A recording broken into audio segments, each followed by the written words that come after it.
নমস্কার বন্ধুরা, রোশনাইয়ের আজকের পর্বের রিভিউ নিয়ে আমি পৌঁছে গেছি তোমাদের সামনে। বাংলা সিরিয়াল সমাচারে তোমাদের স্বাগত জানিয়ে আজকের পর্বের রিভিউ আমি শুরু করছি। শুরুতে আমরা যেটা দেখতে পাচ্ছি, আরণ্যক খুব চিন্তায় পড়ে গেছে।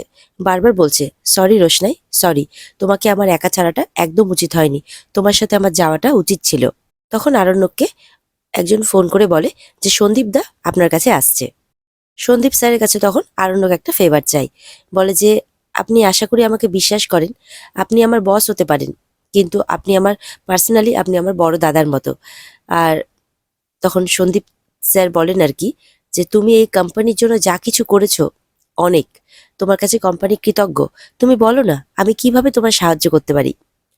কি হয়েছে এমনটাও জিজ্ঞাসা করে সন্দীপ স্যার। আরণ্যক বলে, আমি তোমাকে সবটা বলবো, এখন আমি কিছু বলতে পারছি না। আসলে আমাদের বাড়িতে যে মেয়েটা থাকতো রোশনাই, বলে যে সে যে মডেলিং করেছিল, বলে হ্যাঁ, তো সে বেনারস ফিরে গেছে। সন্দীপ স্যার বলে, তাই বেনারস ফিরে গেছে? বলে হ্যাঁ, কিন্তু তার খুব বিপদ, সে সম্ভবত কিডন্যাপ হয়েছে আর পুলিশ কিছু করতে পারছে না।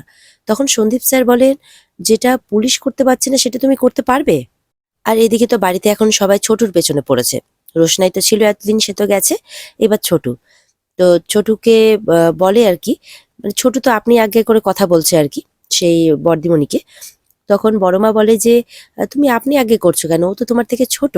বলে না, আসলে একজন সম্মানীয় ব্যক্তি তো, তাই জন্যে। জাহ্নবী বলে, হ্যাঁ, অত সহজে কি আর আপনি থেকে তুমিতে আসা যায়? তার জন্য তো যোগ্যতা লাগে। এরকম ভাবে কথা বলছে। তখন বড়মা বলে, ছোট যাও না, তোমার যদি বাইরে কোনো কাজ থাকে সেরে এসো না। তখন জাহ্নবী বলে, কেন মা, তুমি সবসময় ছোটকে এরকম করে প্রোটেক্ট করো কেন বলো তো? আরণ্যক বলে, হ্যাঁ, কিন্তু আমি সেটা বলতে পারবো না যে আমি গেলে কিছু করতে পারবো কিনা, কিন্তু এরকম একটা সিচুয়েশনে আমি তো হাত পা গুটিয়েও বসে থাকতে পারি না, তাই না? সন্দীপ স্যার তখন বলে যে তোমার বাড়িতে এটা জানলে অসুবিধাটা কোথায়? আরণ্যক বলে যে আগামীকালকে আমার আশীর্বাদ, আর এরকম সিচুয়েশনে আমি যদি ব্যাঙ্গালোর মানে বেনারস যাওয়ার কথাটা বলি, তাহলে আমার বাড়ি থেকে কিছুতেই যাওয়ার জন্য ছাড়বে না আর কি। সেই কারণেই বলে, কাল তো তোমার জীবনের একটা ইম্পর্টেন্ট দিন। আরণ্যক বলে, হ্যাঁ স্যার, কিন্তু সেটা তো পিছনে যাবে, কিন্তু এখানে তো মানে জীবন মরণ সমস্যা, আপনি বলুন আমি কি করি, কোন দিকে যাই? সন্দীপ স্যার বলে, হ্যাঁ তোমার কথায় যুক্তি আছে, আহ কিন্তু এর জন্য তো আমি তোমাকে কোথায় পাঠাই বলো তো? আরণ্যক বলে, আমি তো লখনৌ যাই মাঝে মধ্যে অফিসের ট্রিপে, আপনি সেখানে ব্যবস্থা করতে পারেন। তখন বলে, তার জন্য তো একটা অফিসিয়াল চিঠি করতে হবে, সবাই জানবে সেটা। তখন আরণ্যক বলে, সন্দীপদা আপনি চাইলেই আমাকে এই সুযোগটা করে দিতে পারেন। আরণ্যক রিকোয়েস্ট করতে থাকে যে বাড়ির সবাই জানলে অনেক আপত্তি করবে, আমাকে কিছুতেই যেতে দেবে না, প্লিজ সন্দীপদা, প্লিজ কিছু একটা করুন। সন্দীপ স্যার বলেন যে আচ্ছা, গরিমাকে বলতে পারো তো তুমি এই সমস্ত কথা খুলে? গরিমাকে তো তুমি সব কথা খুলে বলতে পারো। তখন আরণ্যক বলে, গরিমা অ্যাকসেপ্ট করবে না স্যার, আমি আমি আপনাকে সবটা খুলে বলবো সন্দীপদা, প্লিজ সন্দীপদা, এখন কিছু জিজ্ঞাসা করবেন না, আমার সিচুয়েশনটা বোঝার চেষ্টা করুন। তখন সন্দীপ স্যার বলেন, এখন তো তুমি লখনৌয়ের কোনো ফ্লাইট পাবে না। বলে, হ্যাঁ আমি জানি, কিন্তু আমি কাল সকালে লখনৌর ফ্লাইট পাবো, ওখান থেকে আমি বেনারস চলে যাব। তখন সন্দীপ স্যার বলেন, আচ্ছা ঠিক আছে, আমি দেখছি আমি কতটা কি করতে পারি। এদিকে তো ছোটু বলছে যে আমাদের বড়দা ছোটবেলা থেকে তো সবাইকে পড়িয়েছে, তার জন্য কোনো টিউটার রাখতে হয়নি, এর জন্য কোনো উপকার হয়নি বলছো? মেজদা বলে, মানে বাবলু, যে তুমি আজকাল বেশি কথা বলছো, সবসময় এত বেশি কথা বলতে নেই। আমি শুধু একটাই কথা বলছি, একটা সময় পর সবাইকে একটু বেশি রেসপন্সিবিলিটি নিতে হয়। আর এতে বড়দাকে কেন জড়াচ্ছিস? আমি তো বড়দাকে নিয়ে কিছু বলিনি, আমি তো তোকে বলছি। তখন ছোট বলে, তুমি ঠিকই বলছো মেজদা, তুমি যদি মা বাবার দায়িত্বটা না নিতে, তাহলে হয়তো আমি এতটা গায়ে এলিয়ে থাকতে পারতাম না। আমি তোমার কাছে কৃতজ্ঞ। তখন ছোট বলে, এই কথাটাই তো তোমাকে বলা হয় ছোট, ব্যাস এইটুকুটাই, বাড়িতে কেউ তো তোমার খারাপ চায় না। তখন ছোট বলে, দেখ রাজা, তুই তো আমার ভাইপো, তুই মানিস বা না মানিস, আমি তো তোর বয়োজ্যেষ্ঠ। বলে, আমাকে আর বড়দাকে নিয়ে মা বাবার দুঃখ তো কম নয়, কারণ আমরা সেভাবে আমাদের লাইফে দাঁড়াতে পারিনি, সেইভাবে রোজগারে হতে পারিনি।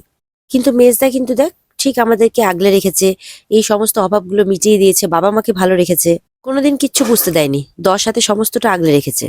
তুইও তো তোর বাবা মায়ের একমাত্র সন্তান, ভালো চাকরি করিস, ভালো রোজগার করিস, তাহলে তোর বাবা মায়ের এত দুঃখ কেন? তুই দায়িত্ব নিতে পারিস না তোর মা বাবার, তাদের দুঃখ দূর করতে পারিস না? রাজা তো চুপ করে দাঁড়িয়ে শোনে। তোরও তো একটা কর্তব্য আছে।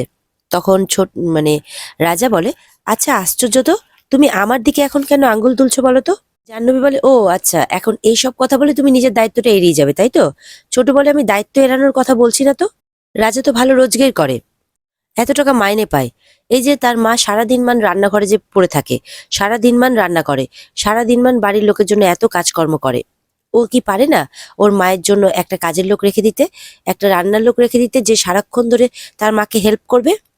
তুই যদি না পারিস তাহলে সামনের মাস থেকে আমি রাখবো একটা রান্নার লোক।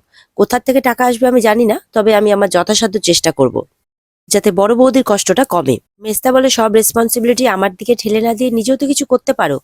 তখন ছোট বলে, আমি তো পুরোপুরি চেষ্টা করি মেজদা, আর যতটুকু কন্ট্রিবিউট করতে পারি আমার তো ভালোই লাগে। জাহ্নবী বলে, খুব তো কথা বলছো, বলো তো গরিমাকে আশীর্বাদে কি দেবে? তখন ছোটি বলে, আহ সেটা তো না হয় আমারটা তো সেভাবে এখনো ভাবিনি, তবে আমারটা হয়তো মার দিক থেকেই যাবে।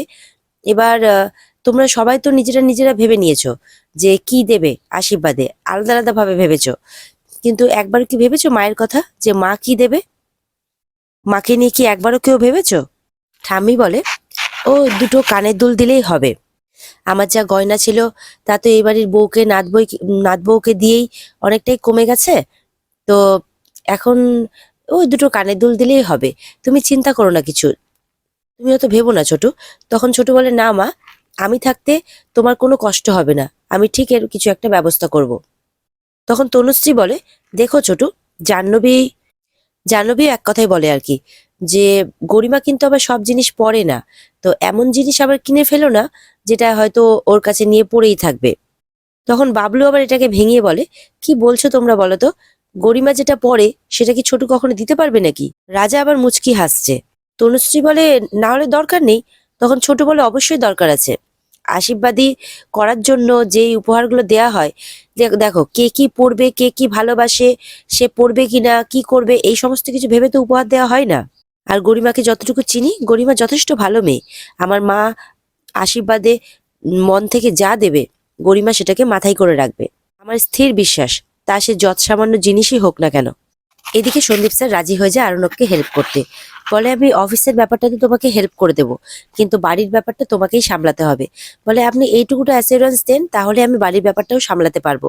আর আপনি একটা মেল করে দিন না স্যার আমাকে, তাহলেই অনেকটা উপকার হয়। তখন সন্দীপ দা সেটাও করতে রাজি হয়ে যায়।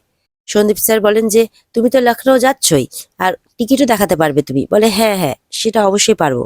সন্দীপ দা বলে, আচ্ছা গরিমার সাথে তোমার সম্পর্কটা ঠিক আছে তো? বলে, হ্যাঁ আছে। ওর সাথে তোমার বিয়েটা হচ্ছে তো? বলে, 100% হচ্ছে।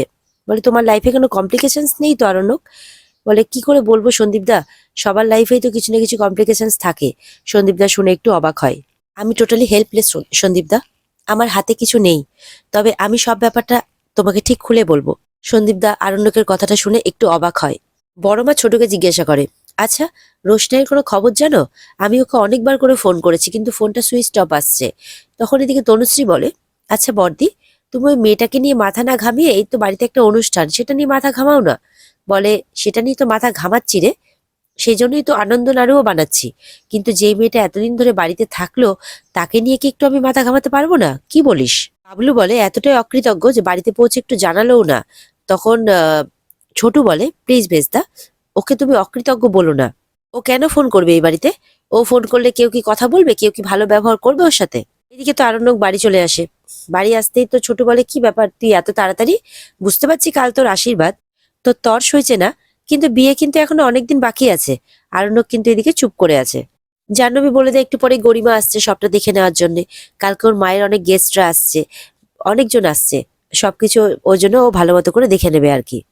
এদিকে তো গরিমাও আসে বাড়িতে। আরণ্যক তো এবার তার অভিনয় শুরু করে দেয়। আরণ্যক বলে, এই কর্পোরেট সেক্টরে না এই জন্য কাজ করতে ভালো লাগে না, পুরো মাথাটা গরম করে রেখেছে আমার। কালকে আমাকে ওরা লখনৌ পাঠাচ্ছে।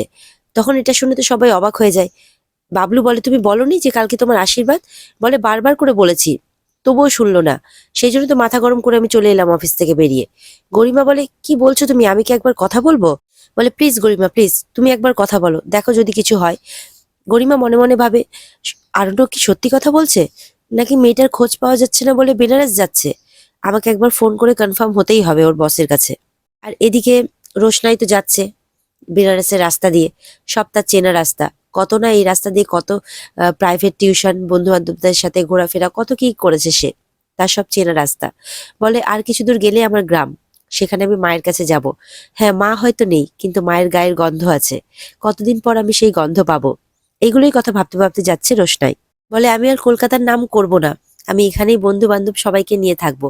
আমি আর স্যারজিরও নাম করব না মা, নাম করার আর দরকারও নেই। আমার আর নাম করে কি হবে, আমি এখানে একটা চাকরি জোগাড় করে ঠিক থেকে যাব।